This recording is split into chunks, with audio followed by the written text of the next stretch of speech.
दीदी, मैं अपने करियर के लिए बहुत मेहनत करती हूँ, दिन रात पढ़ाई करती हूँ, लेकिन लगता है जैसे कुछ भी फल नहीं मिल रहा। मैं बहुत थक चुकी हूँ। क्या मेरा प्रयास व्यर्थ जा रहा है? नहीं साक्षी, कोई भी सच्चा और सही दिशा में किया गया प्रयास कभी व्यर्थ नहीं जाता। लेकिन सिर्फ प्रयास करना काफ़ी नहीं होता। प्रयास सही होना चाहिए। कभी-कभी हम प्रयास तो करते हैं, लेकिन या तो गलत दिशा में या गलत भावना से। सही और गलत प्रयास में क्या अंतर है? बहुत अच्छा प्रश्न है। प्रयास दो तरह के होते हैं। एक होता है बाहरी दबाव या डर से किया गया प्रयास, जैसे समाज क्या कहेगा, रिजल्ट क्या आएगा, हारने का डर।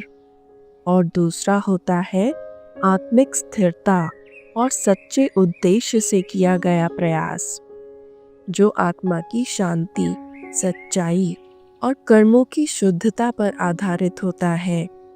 ये होता है सही प्रयास। जब हम केवल फल के पीछे भागते हैं, तो हमारा ध्यान कर्म पर नहीं, बल्कि परिणाम पर होता है। लेकिन सही प्रयास का मूल मंत्र है कर्म पर ध्यान दो, फल अपने आप मिलेगा।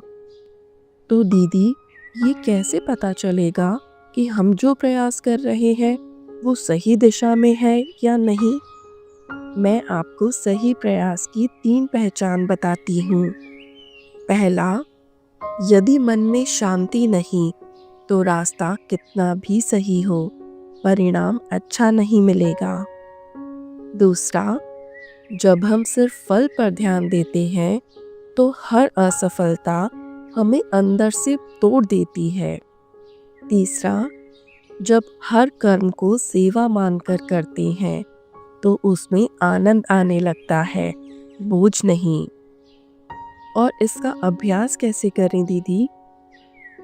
हर दिन खुद से 3 प्रश्न पूछो। पहला, मेरा ये प्रयास किस भावना से हो रहा है? दूसरा, क्या मैं इसे परमात्मा को साथी मानकर कर रही हूँ? तीसरा, क्या मैं इस प्रयास को सेवा की भावना से कर रही हूँ? अगर उत्तर हाँ में है, तो समझो तुम्हारा प्रयास सही है। और फिर चाहे आज फल दिखे या न दिखे, परिणाम निश्चित ही श्रेष्ठ होगा। धन्यवाद दीदी, मुझे आज समझ आया कि सही प्रयास का अर्थ केवल आगे बढ़ना नहीं, बल्कि अंदर से सच्चे और शांत भाव से बढ़ना है।